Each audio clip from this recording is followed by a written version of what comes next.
Hello students, कैसे हो आप सब लोग। उम्मीद करता हूँ सब बढ़िया होंगे। और आज अपन देख रहे क्लास 12 का लेक्चर 2 फिजिक्स का पहला टॉपिक था chapter first electrostatic, electric charge and field के रिगार्डिंग। चलो, तो कल अपन ने बात की थी चार्ज की।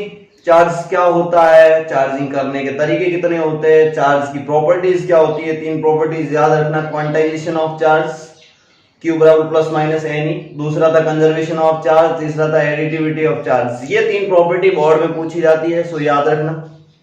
उसके बाद चार्जिंग के तीन तरीके थे, फ्रिक्शन, इंडक्शन, कंडक्शन। कंडक्शन में टच कराया जाता है, इंडक्शन में फिजिकल कांटेक्ट नहीं होता है और उसको रबिंग कराते हैं। फ्रिक्शन में क्या कराते हैं, रबिंग कराते हैं। ये चीजें दिमाग में रखना। उसके बाद अपन आएंगे, बहुत ही इंपॉर्टेंट टॉपिक है कूलम्स लॉ। कौन सा लॉ, कूलम्स लॉ। टेस्ट में ये पूछा जाता है कूलम्स लॉ। कूलम्स लॉ क्या कहता है कि इट स्टेट्स दैट, ये थ्योरी ऐसे अपने मन से लिख लिया, it states that the interaction force between two static and point charges is directly proportional to multiplication of two charges, magnitude of two charges, multiplication of magnitude of two charges and inversely proportional to square of distance between them. दोनों के बीच की distance के inversely proportional होता है, distance के square के inversely proportional होता है। ठीक है, तो अगर दो पॉइंट चार्ज है, देखो मैं पहले बोल रहा हूं पॉइंट चार्ज, बात पे हाईलाइट कर रहा हूं। Coulomb's law is applicable for point charges, Coulomb's law is applicable for point charges and rest charges. बहुत इंपॉर्टेंट बात कर रहा हूं, एक मिनट, डिस्टर्बेंस हो रहा है।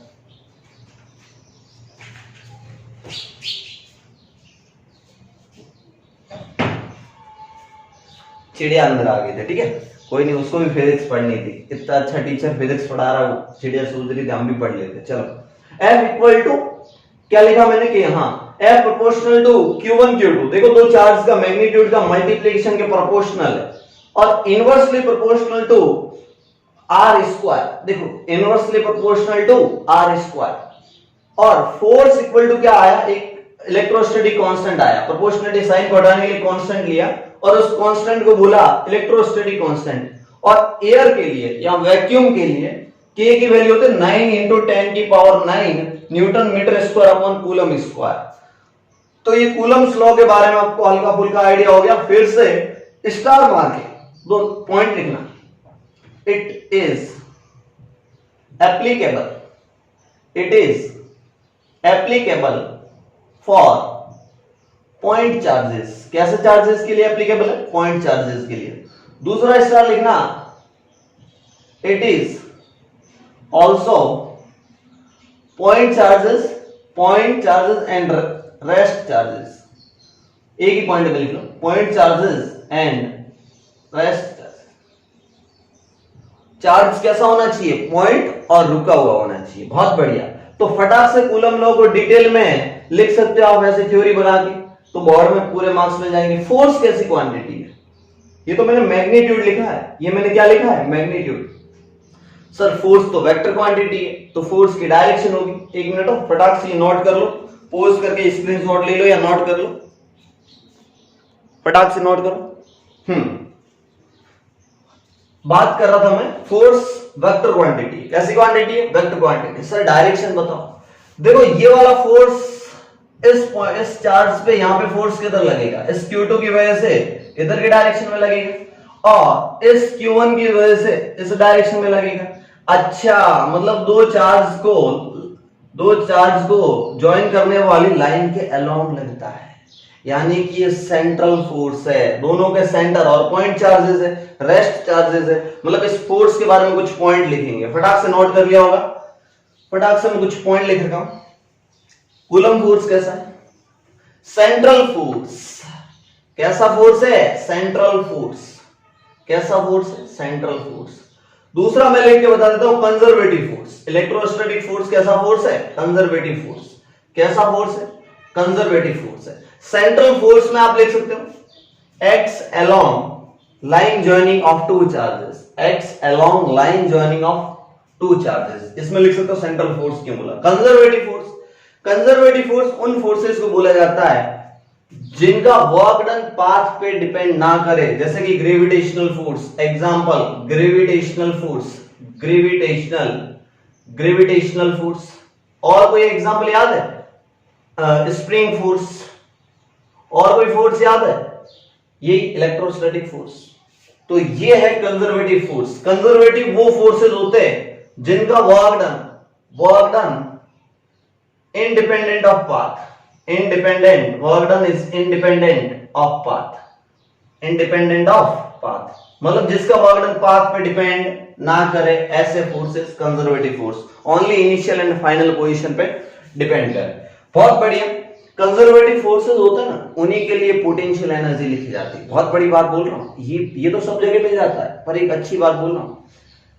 पोटेंशियल एनर्जी जो यू लिखते हैं ना, यू, पोटेंशियल एनर्जी सिर्फ कंजर्वेटिव फोर्स के लिए लिखी जाती है। नॉन कंजर्वेटिव जैसे फ्रिक्शन है, आपने फ्रिक्शन की पोटेंशियल एनर्जी नहीं देखी होगी, लेकिन ग्रेविटेशनल में इंटरेक्शन एनर्जी यानी कि पोटेंशियल एनर्जी आपने देखी होगी। इसमें भी पोटेंशियल एनर्जी आप देखोगे तो मजा आएगा। एक चीज और नोट करना, potential energy is defined for only conservative forces. कैसे फोर्सेस के लिए? कंजर्वेटिव फोर्सेस के लिए। ये नोट कर लेना मेरे साथ साथ पोज करके। बहुत बड़ी बड़ी बातें बोलूंगा, मजा आएगा, आपका दिल खुश हो जाएगा। अच्छा, तो अपन बात कर रहे थे कि ये तो मैग्नीट्यूड मिला, F इक्वल टू के Q1 Q2 upon R square, क्या मिला? मैग्नीट्यूड मिला। अपने को तो मैग्नीट्यूड डायरेक्शन चाहिए, तो इस पे force on one due to two, इसकी डायरेक्शन ये होगी, इसकी डायरेक्शन क्या होगी? ये होगी। और force on two due to one, इसकी डायरेक्शन ये होगी। कहने का मतलब साफ साफ है कि दोनों का मैग्नीट्यूड तो सेम होगा, दोनों का मैग्नीट्यूड क्या होगा? सेम होगा, बस डायरेक्शन अपोजिट होगी। बस क्या होगी? डायरेक्शन अपोजिट होगी। अगर इस डायरेक्शन को पॉजिटिव लूं तो इसको क्या लेना पड़ेगा? नेगेटिव। बहुत बढ़िया। तो ये कूलम लो हो गया। सर के की बात कर दो, फोर्स इक्वल टू के Q1 अपॉन के Q1 Q2 upon R square. Magnitude से अपन काम चलाएंगे। के को लिखा जाता है 1 upon 4 pi epsilon Q1 Q2 upon R square. ये एप्सिलॉन होता है ना, एप्सिलॉन को बोलते हैं परमिटिविटी। परमिटिविटी, परमिटिविटी कौन सी बेटी? Permittivity of medium. इस एप्सिलॉन को ऐसा लिखा जाता है, epsilon equal to epsilon not into epsilon R. ये एप्सिलॉन नॉट है वो permittivity of free space, permittivity of free space, permittivity of free space. और इस एप्सिलॉन नॉट की वैल्यू होती है, फटाक से एप्सिलॉन नॉट की वैल्यू होती है, याद रखना, 8 इंटू 8.5 इंटू 10⁻12। यूनिट क्या लिखोगे? फटाक से यूनिट बताओ। तो यूनिट हो जाएगी coulomb square upon newton into metre square. कुछ समझ में आ रहा है? नहीं आ रहा? के की यूनिट का उल्टा हो जाएगा। तो ये एप्सिलॉन नॉट की वैल्यू बता दी। और एप्सिलॉन आर होती है रिलेटिव परमिटिविटी। कैसी परमिटिविटी? Relative permittivity. कैसी permittivity? Relative permittivity, relative permittivity. और ये एप्सिलॉन को परमिटिविटी ऑफ मीडियम या एब्सोल्यूट परमिटिविटी भी बोलते हैं। दूसरा तरीका एब्सोल्यूट परमिटिविटी, एब्सोल्यूट परमिटिविटी। फटाक से ये सारी चीजें नोट कर लो, फटाक से नोट करो। 1/4 बाई एप्सिलॉन नॉट। और एप्सिलॉन आर होता है रिलेटिव परमिटिविटी, एप्सिलॉन नॉट होता है 8.85 into 10⁻12। अब मैं बता देता हूं relative permittivity. Epsilon R is epsilon upon epsilon not, ये है रिलेटिव परमिटिविटी। अब समझने की कोशिश करना, समझने की कोशिश करना। एप्सिलॉन इक्वल टू क्या था? एक काम करते रुको, epsilon equal to epsilon not into epsilon R. Air के लिए एप्सिलॉन आर 1 के इक्वल होता है। एयर के लिए एप्सिलॉन आर किसके इक्वल हो जाता है? 1 के इक्वल हो जाता है। तो 1/4 पाई एप्सिलॉन नॉट की बन जाएगा 1/4 पाई एप्सिलॉन नॉट। के कितना बन जाएगा? 1/4 pi epsilon not for air. और इसकी वैल्यू होती है, एयर बोल दो, वैक्यूम बोल दो, इसकी वैल्यू होती है 9 into 10⁹, 9 into 10⁹। बहुत बढ़िया। सर कुछ अच्छी बातें करते हैं। देखो कूलम फोर्स, ये इलेक्ट्रोस्टैटिक फोर्स और ग्रेविटेशनल फोर्स, इलेक्ट्रोस्टैटिक फोर्स और ग्रेविटेशनल फोर्स दोनों एक जैसे दिखते हैं। अरे दिखते हैं ना। इलेक्ट्रोस्टैटिक फोर्स में क्या होता है? K Q1 Q2 upon R square. के इलेक्ट्रोस्टैटिक फोर्स में फटाक से K Q1 Q2 upon R square. और ग्रेविटेशनल फोर्स में क्या होता है, minus time G m1 m2 upon R square. इनमें डिफरेंस बताता हूं, देखो दोनों इनवर्स स्क्वायर लो, ये तो सिमिलरिटी है, लेकिन डिफरेंस क्या होगा, एक बहुत बड़ा डिफरेंस बताता हूं, दिमाग में रखना कि अगर दो मास को उनके बीच की डिस्टेंस ना बदलूं, सेपरेशन ना बदलूं, उनके बीच की सेपरेशन ना बदलूं और किसी भी मीडियम में डाल दूं, ये फोर्स बदलेगा नहीं, यानी कि force is independent of medium, but ये वाला फोर्स मीडियम पे डिपेंड करेगा। दोनों कंजर्वेटिव है, दोनों सेंट्रल फोर्स है, ये सिमिलरिटी हुई अगेन, लेकिन इसमें डिफरेंस है, वो मेन है कि इट डिपेंड्स ऑन मीडियम। ये वाला क्या करेगा, डिपेंड्स ऑन मीडियम, ये मीडियम पे डिपेंड करेगा। ये क्या होगा, independent of medium, independent of medium, ये मीडियम पे डिपेंड नहीं करता है, क्योंकि g कांस्टेंट रहता है, 6.6 × 10⁻11, इसकी वैल्यू कांस्टेंट रहती है, प्लस 11 होता है, माइनस 11 होता है, माइनस होता है, बहुत कम होता है, इसकी वैल्यू तो 6.67 × 10⁻11, ये बहुत ही कम होता है और ये कांस्टेंट होता है। समझ में आया नहीं आया, कि कांस्टेंट है लेकिन मीडियम पे डिपेंड करता है। किस पे डिपेंड करता है, मीडियम पे डिपेंड करता है। बहुत बढ़िया सर, और कुछ बातें, सेंट्रल फोर्स है, कंजर्वेटिव फोर्स है, चलो यहीं तक चलते हैं, उसके बाद आगे बढ़ते हैं, एक और बात बता देता हूं कि ये वाला force always attractive in nature, ये कूलम्ब फोर्स है, स्टैटिक, ये इलेक्ट्रोस्टैटिक फोर्स अट्रैक्टिव भी हो सकता है और रिपल्सिव भी हो सकता है। अगर लाइक चार्जेस होंगे तो रिपल्सिव और अनलाइक चार्जेस होंगे तो अट्रैक्टिव। अच्छा, कूलम्ब्स लॉ की डिटेल में स्टडी करते, कुछ क्वेश्चंस करते हैं, उसके बाद अपन वेक्टर फॉर्म पढ़ेंगे। कूलम्ब्स लॉ की कौन सी फॉर्म पढ़ेंगे, वेक्टर फॉर्म पढ़ेंगे। तो कुछ क्वेश्चंस करते हैं फटाक से। क्वेश्चन नंबर 1, ऐसे क्वेश्चन पूछे जाते हैं बोर्ड में। अब देखो, ये नीट में भी पूछे जाते हैं इस लेवल के, जेई में थोड़ा लेवल अप रहेगा, वो भी क्वेश्चन कराऊंगा, ठीक है, टेंशन नहीं लेना। इस पे चार्ज Q, इस पे चार्ज Q, इस पे चार्ज Q, ये है आपके पास इक्विलेटरल ट्रायंगल। कैसा ट्रायंगल, इक्विलेटरल ट्रायंगल। इसका क्या मतलब, इसका साफ साफ मतलब कि सभी साइड इक्वल होगी और साइड इक्वल टू आपको A दे रखा है। कितनी दे रखा है, A दे रखा है, ये साइड A है। तो क्या बोला कि इस वाले, इनके नाम दे दिए 1 2 3, find net force on charge 1, find net force on charge 1 पे नेट फोर्स फाइंड करना है। कैसे फाइंड करोगे, फटाक से देखो, इक्विलेटरल ट्रायंगल है तो ये एंगल 60 होगा नहीं होगा, इसकी वजह से मान लो फोर्स F इस तरफ लग रहा है, तो इसकी वजह से भी फोर्स इसी तरफ लगेगा ना F, यही तो दो फोर्स होंगे, और ये एंगल 60 है तो ये एंगल भी 60 हो जाएगा। समझ में आया नहीं आया, और दोनों वेक्टर क्वांटिटी है, दोनों कैसे फोर्स है, वेक्टर क्वांटिटी, तो दोनों फोर्स का सम कर दो, F नेट कितना हो जाएगा, F नेट हो जाएगा a² + b² + 2ab cos theta, vector sum याद है ना। तो पहला फोर्स कितना, F², दूसरा भी कितना, F², a² + b² + 2ab, F × F कितना हो जाएगा, F² और cos 60, और कितना हो जाएगा, cos 60। देखो cos 60 होता 1/2, तो 2 को ले गया, F², 3F², F बार आ गया √3F, आंसर कितना आ गया, √3F।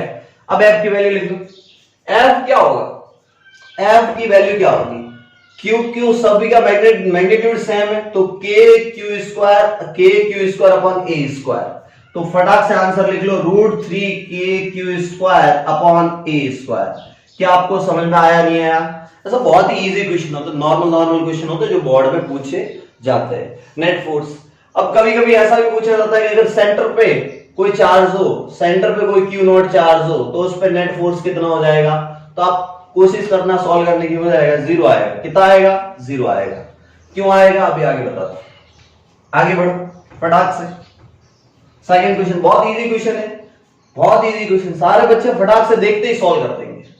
अगर मैं एक स्क्वायर दे देता और उसके सेंटर पे, उसके वर्टिसेस पे, कॉर्नर पे 4 चार्जेस है और उसके सेंटर पे Q0 चार्ज रख देता, फाइंड फोर्स ऑन Q0 बोलता, तो मेरे लिखते ही आंसर आ जाता तुम्हारा, फाइंड फोर्स ऑन Q0, तो कितना आ जाएगा, 0।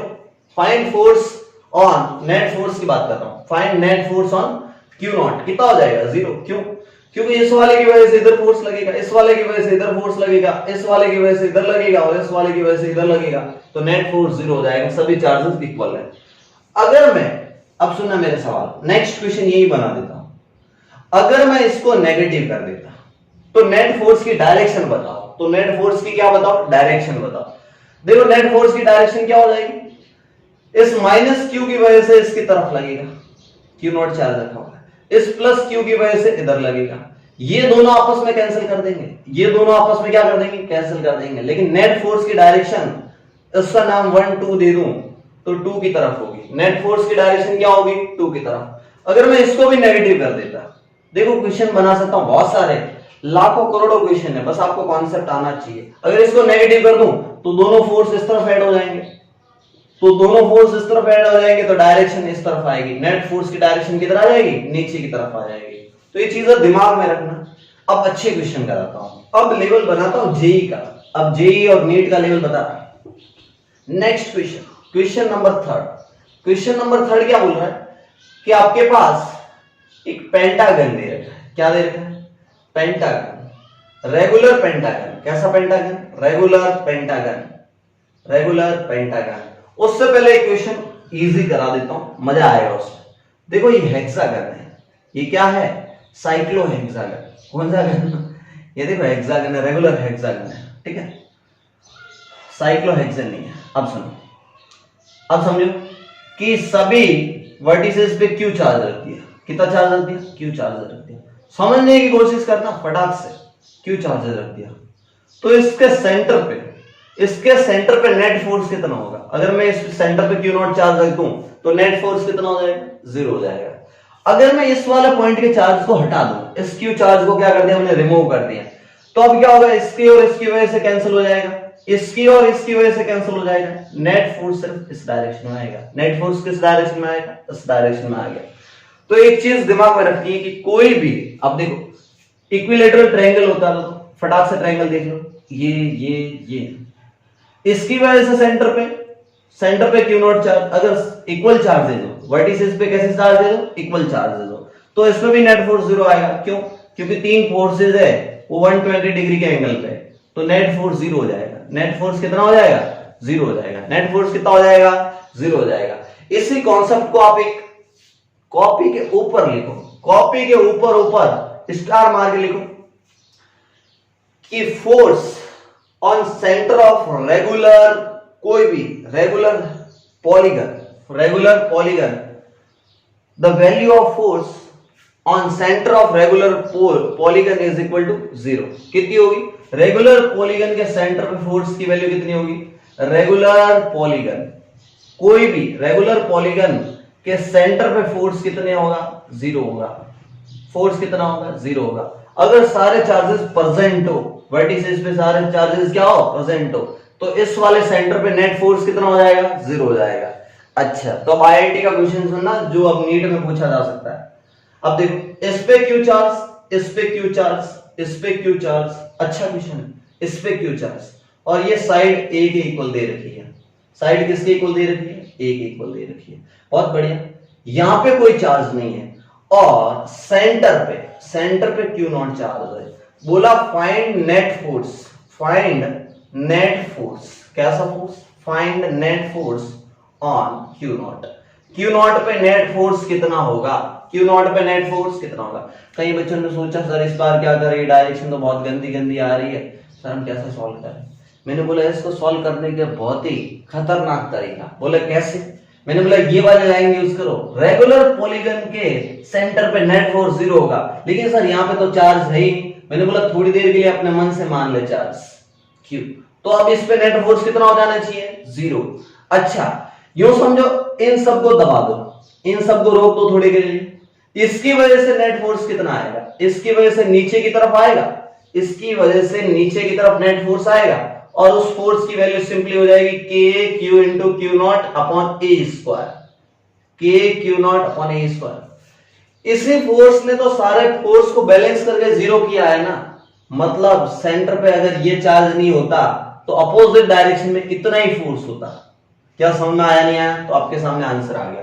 फटाक से मैंने ये मेथड यूज किया, मतलब ये शॉर्ट ट्रिक यूज की कि रेगुलर पॉलीगन के सेंटर पे नेट फोर्स 0 होता है अगर सारे वर्टिसेस पे चार्जेस प्रेजेंट हो। बहुत बढ़िया, तो ये अच्छा क्वेश्चन था, बहुत अच्छे लेवल का क्वेश्चन था, बहुत अच्छे लेवल का क्वेश्चन था। चलो ऐसे क्वेश्चन आपने देख लिया। अब आगे बढ़ते हैं अपन, vector form of Coulomb's law.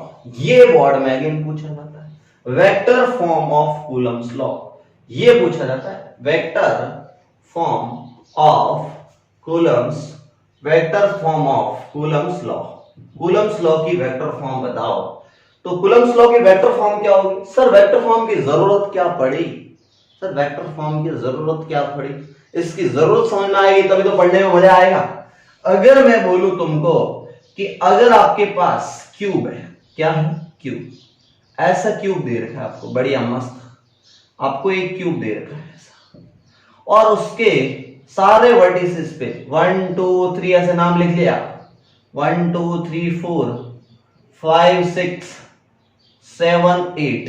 Question सुनना कि अगर सारे वर्टिसेस पे equal charges Q Q Q Q Q मैंने रख दिया, बहुत बढ़िया, सभी 8 हो गए, 8 वर्टिसेस पे क्यू चार्ज रख दिया, और मैंने पूछ लिया कि find net force, find net force, find net force on charge 1, charge 1 पे नेट फोर्स फाइंड आउट करो। तो आपके तोते उड़ेंगे। अगर वेक्टर फॉर्म नहीं आएगा तो ये सवाल बहुत मुश्किल हो जाएगा। ये वेक्टर फॉर्म कर दोगे, बट वेक्टर फॉर्म आना बहुत जरूरी है। वेक्टर फॉर्म एक ही लाइन में आंसर दे देगा कि फाइंड नेट फोर्स। अच्छा, जब सर 3D की बात करते हो, किसकी बात करते हो? 3D की। जब भी 3D की बात करो तो वेक्टर फॉर्म की जरूरत पड़ेगी, वो क्वेश्चन को इजी कर देगा।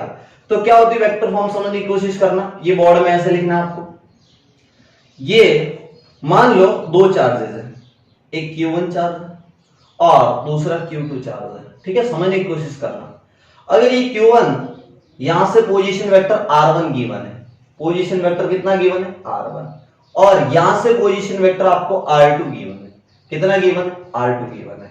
अब मेरा क्वेश्चन सुनना, मेरा क्वेश्चन है कि find force on Q2 due to Q1। तो Q2 की वजह से, Q2 की वजह से इस Q2 पे फोर्स इधर की तरफ होगा, फोर्स ऑन 2 ड्यू टू 1, यही तो होगा।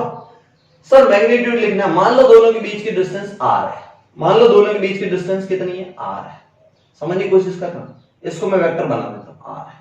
तो इस वेक्टर का जो हेड होगा उसी डायरेक्शन में फोर्स की डायरेक्शन है, यही तो r वेक्टर है।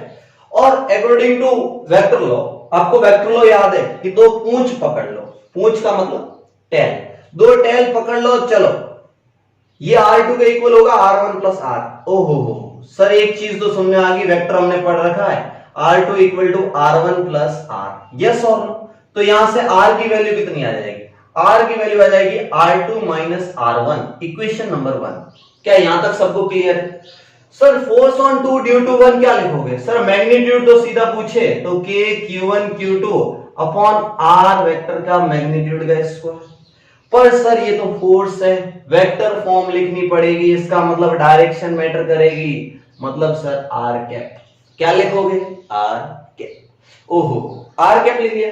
अब आगे लिखता हूं मैं, थोड़ा सा ये रफ कर देता हूं, ये वाला पार्ट रफ कर देता हूं, ये वाला पार्ट रफ करके यहां एक्सप्लेन करता हूं कि फोर्स की अब क्या वैल्यू लिख सकते हो? फोर्स सिंपली लिख सकते हो K Q1 Q2 upon R square into R cap को ऐसा लिख सकते हो R vector upon mod of R. ऐसा लिख सकते हो? नहीं लिख सकते? बिल्कुल।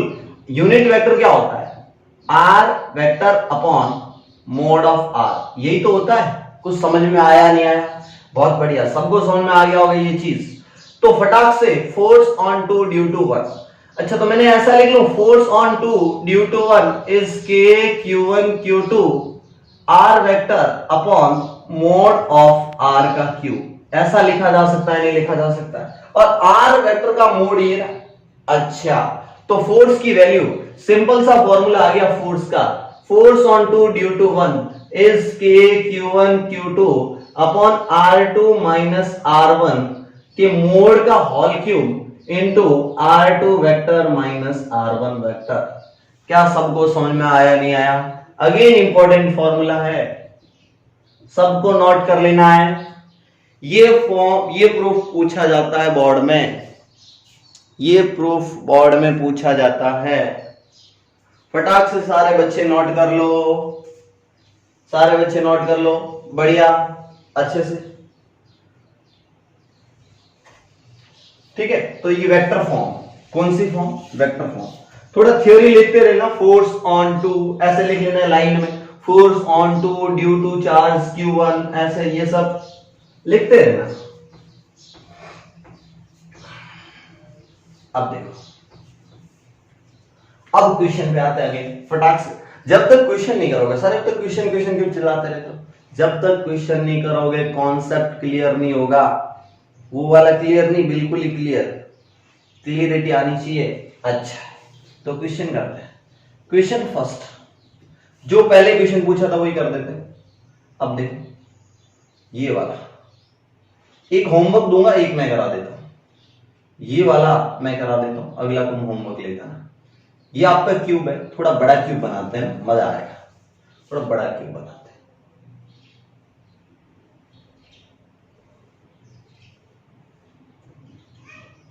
फटाक से, हाँ। अब मैंने ये लिख लिया Q1, ये लिख लिया Q2, सारे चार्ज Q, सारे चार्ज कितने? Q, सारे चार्ज Q कितने? Q। अब देखना, इसको मैंने y एक्सिस कंसिडर कर लिया। कौन से एक्सिस कंसिडर कर लिया? y axis. और ये वाली मैंने x एक्सिस कंसिडर कर लिया, तो ये z एक्सिस हो जाएगा। अरे होगा नहीं होगा? बोला होगा, बिल्कुल। और इस क्यूब की साइड गिवन है, साइड कितनी है? a के इक्वल है। साइड किसके इक्वल है? a के इक्वल है। अब मैंने कुछ नंबरिंग की, इसका नाम दिया 1, इसका नाम दिया 2, इसका नाम दिया 3, इसका नाम दिया 4, इसका नाम दिया 5, इसका नाम दिया 6, इसका 7 और इसका 8। अब मैंने क्वेश्चन पूछा, find force, find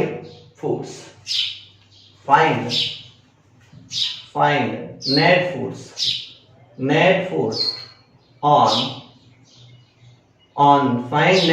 on charge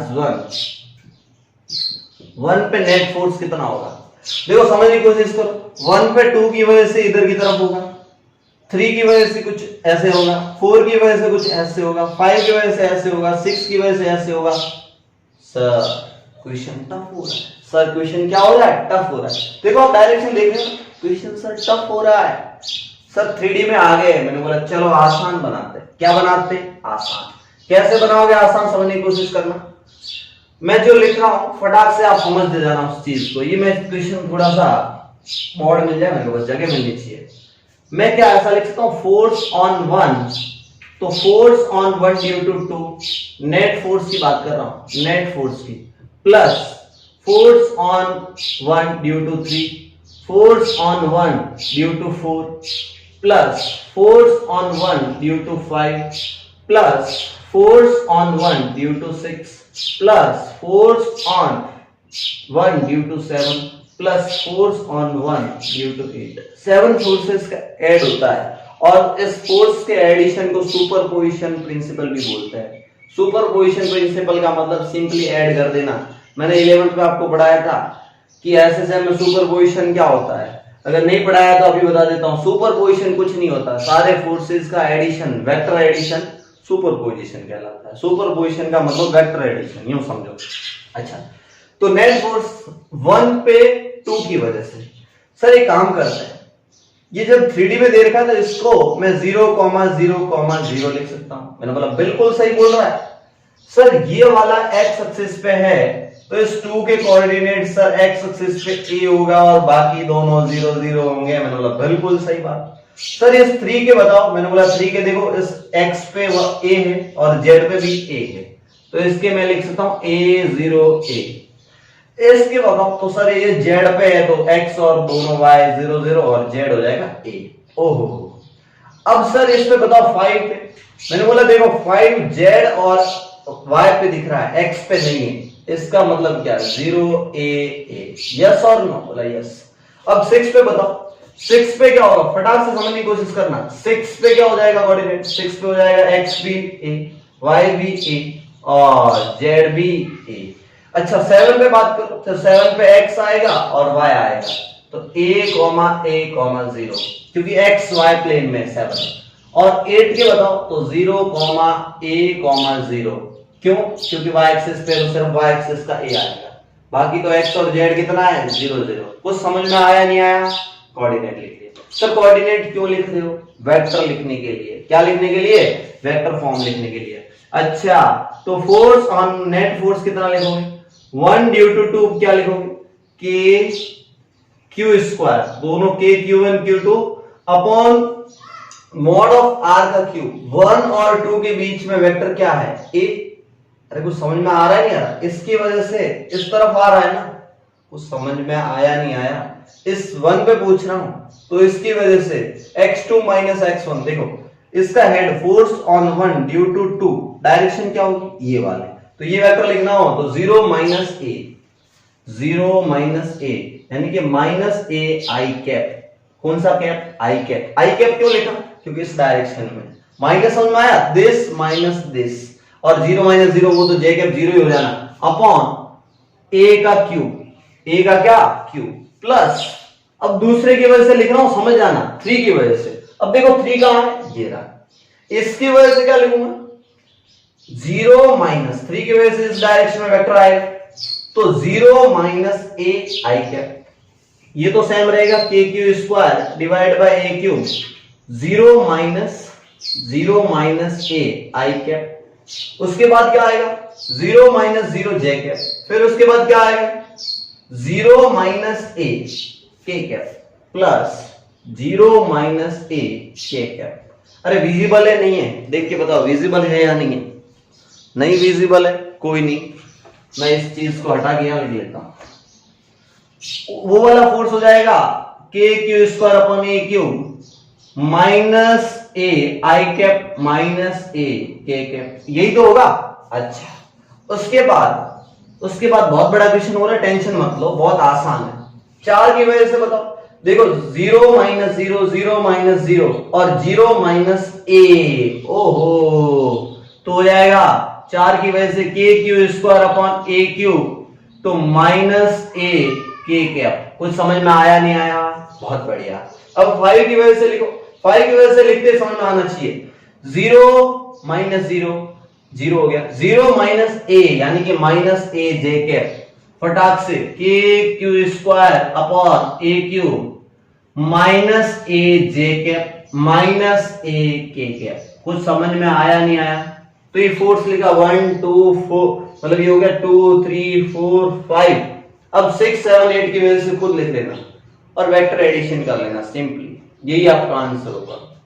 समझ में आया नहीं आया, यहां पे मेरे को लिखना है तो मैं लिख लूंगा, 6 से लिखना होगा तो 0 माइनस a सब में आ जाएगा, minus a i cap minus a j cap minus a k cap. 7 में लिखना होगा तो minus a j cap i cap minus a j cap और k कैप में 0 हो जाएगा। अच्छा इसमें लिखना होगा तो सिर्फ माइनस a j कैप आएगा, सारे को वेक्टर के लिए ऐड कर देना, जो i कैप कॉमन लेके k कैप कॉमन लेके आप सॉल्व कर देना। तो वेक्टर फॉर्म की जरूरत समझ में आ गई शायद आपको, समझ में आया नहीं आया। इसका एक होमवर्क देता हूं, होमवर्क दूंगा मैं, लेवल है ना क्वेश्चन का लेवल, जो कोटा में जिस लेवल से पढ़ाया जाता है ना, जो कोटा में पढ़ाया जाता है उसी लेवल या उससे भी अप रखूंगा, ठीक है, आप टेंशन मत लेना। कोटा में भी नॉर्मल बैच में जिस लेवल से नहीं पढ़ाया जाता ना उससे भी अप रखूंगा। कोटा में जो सुपर डुपर बैच होते हैं ना, स्पेशल बैच, ऐसे पढ़ाऊंगा आपको। अगर आप अच्छे से परफॉर्म करना चाहते हो तो, और कमेंट करते रहना कि आपको समझ में आ रहा है नहीं आ रहा। ये आपका पिरामिड गिवन है, क्या गिवन है, पिरामिड समझ रहे, स्क्वायर पिरामिड। कैसा पिरामिड, स्क्वायर पिरामिड, कैसा पिरामिड, स्क्वायर पिरामिड। ये वाली साइड आपकी ए, ये वाली साइड आपकी कितनी है, ए, बहुत बढ़िया। स्क्वायर पिरामिड है, ये वाली साइड आपकी कितनी ए, तो सारी ए हो जाएगी।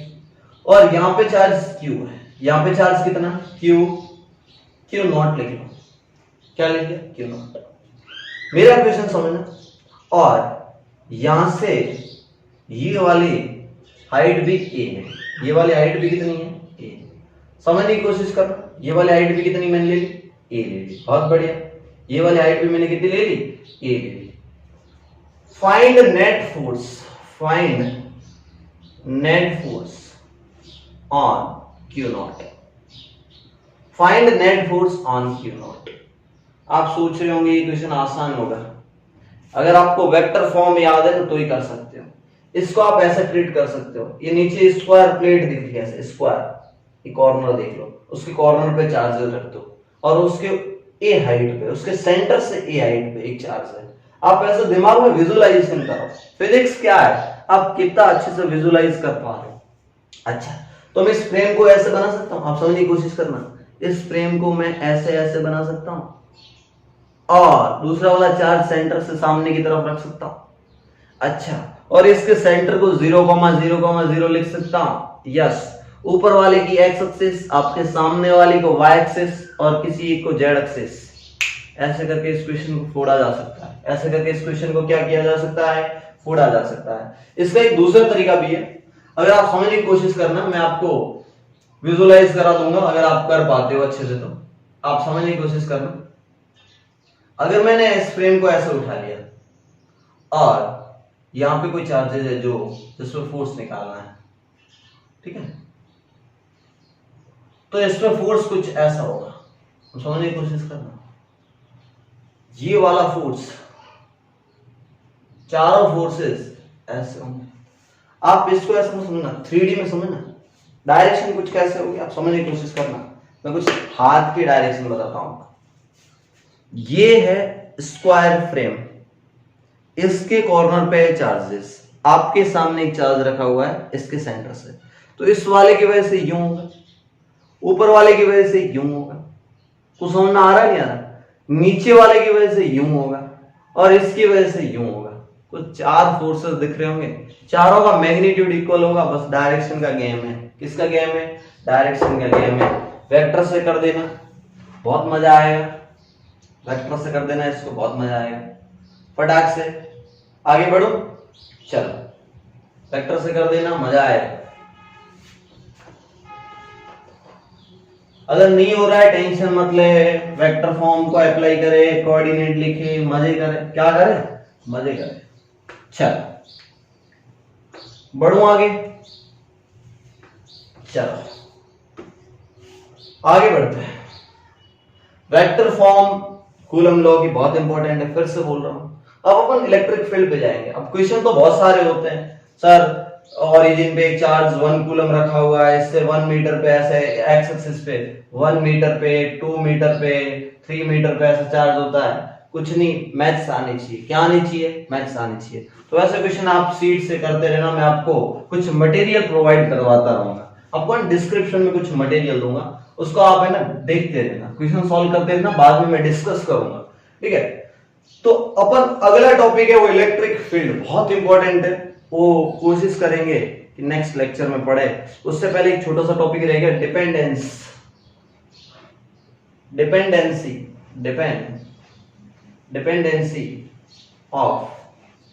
Dependency of force on medium. Medium पे फोर्स कैसे डिपेंड करता है। चलो ये छोटा सा टॉपिक खत्म कर देते हैं। अगर किसी मीडियम में रख दोगे दो चार्जेस, मान लो ये पहला आपके पास चार्ज था Q1, कितना था Q1, और दूसरा चार्ज था Q2, तो फोर्स ऑन 1 ड्यू टू 2 कितना होगा? अगर दोनों के बीच की डिस्टेंस R है तो उतना ही होगा जितना पहले था, K Q1 Q2 upon R²। ये मैं लिख रहा हूं फोर्स ऑन 1 ड्यू टू 2 की वजह से 1 पे फोर्स कितना हो? ये वाला मान लो फोर्स F है। अगर मैं इसको किसी मीडियम में रखता हूं, ये मैं वैक्यूम में रखा था, अगर मैं किसी मीडियम में रखूंगा, मान लो उस मीडियम में पोलराइज मीडियम होगा, तो मीडियम के नेगेटिव चार्ज इसको घेर लेंगे। कुछ समझ में आ रहा है नहीं आ रहा? इसको नेगेटिव चार्ज घेर लेंगे। समझने की कोशिश करना। मान लो Q2 नहीं था, थोड़ी देर के लिए समझ, तो माइनस माइनस माइनस इक्वली इसको घेरेंगे। अगर Q2 आ जाएगा तो Q2 को भी घेरेंगे minus minus minus minus minus minus की वजह, लेकिन इस Q2 की वजह से ये माइनस थोड़ा इस तरफ ज्यादा शिफ्ट हो जाएगा, मतलब इस तरफ माइनस ज्यादा आ जाएंगे, और इस Q1 की वजह से इस तरफ माइनस ज्यादा आ जाएंगे। अरे कुछ समझ में आया नहीं आया? इसका मतलब मीडियम की वजह से एक फोर्स आ जाएगा Fm। कुछ समझ में आया नहीं आया? यस और नो? तो नेट फोर्स क्या आ जाएगा? F net. F net simply आ जाएगा F minus F due to medium. Yes और नो? और F नेट होता है आपका, F नेट हो जाएगा 1/4 pi epsilon naught epsilon r q square upon r square equal to F कितना था वैक्यूम में, k q स्क्वायर, k को लिख लो 1/4 pi epsilon not, 1/4 pi epsilon not r square minus F due to medium, F due to medium. कुछ समझ में आया नहीं आया? उसको इस साइड ले आओ, F ड्यू टू मीडियम ले आओ इस side. F due to medium हो जाएगा सिंपली 1/4 पाई एप्सिलॉन नॉट, यानी कि k q square upon r square, यानी कि 1/4 pi epsilon not, 1/4 pi epsilon not r square q square common आ गया, बचा क्या 1 minus 1 upon epsilon r, 1 minus 1 upon epsilon r। कुछ समझ में आया नहीं आया? ये हो जाएगा फोर्स ड्यू टू मीडियम, और ये वाला फोर्स पुराना फोर्स है F, तो force on medium simply F into 1 minus 1 upon epsilon r। इसको कभी कभी K भी लिखा जाता है। क्या लिखा जाता है? K लिखा जाता है। Relative permittivity of medium, relative permittivity of medium. तो ये फॉर्मूला दिमाग में रखना, इससे क्वेश्चन पूछे जाते हैं। बहुत बढ़िया, ये फॉर्मूला फिर से दिमाग में रखना, F medium equal to force into 1 minus 1 upon ER। ये फिर से फॉर्मूला कॉपी के ऊपर चढ़ा दो, और जो जो फॉर्मूले कॉपी के ऊपर चढ़ाने के बोल रहा हूं वहां से क्वेश्चन बनते हैं जेई और नीट में। फटाक से बना दिया। नेट फोर्स क्या होगा? नेट फोर्स देखो, यही वाला तो नेट फोर्स है, यही तो नेट फोर्स है। तो एक और फॉर्मूला कॉपी के ऊपर चढ़ा दो कि नेट फोर्स कुछ नहीं हो जाएगा F अपॉन एप्सिलॉन r। इसको F बाई K भी लिखा जाता है, K टाइम्स कम हो गया, देखो एप्सिलॉन r एक आ गया, देखो ये तो K बन गया, मतलब ये वाला F बन गया, और एप्सिलॉन r एक्स्ट्रा आ गया। इसका मतलब क्या होता है सर? मीडियम में डालने से क्या होता है?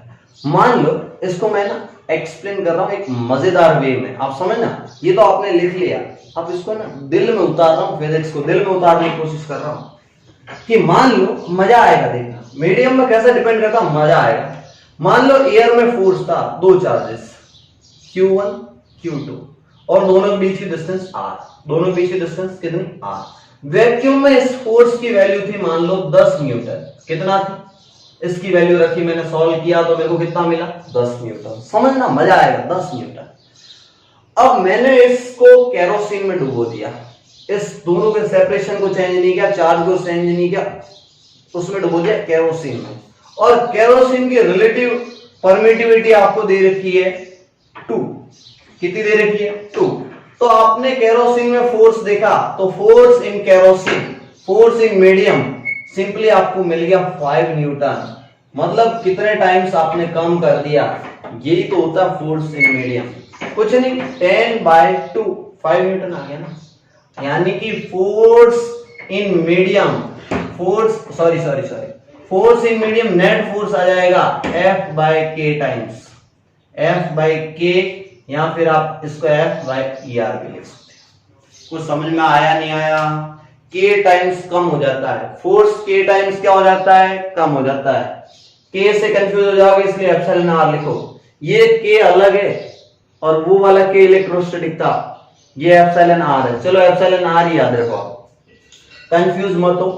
मीडियम में डालने पर नेट फोर्स कितने टाइम्स कम हुआ, यही तो उस मीडियम का रिलेटिव परमिटिविटी समझाएगा।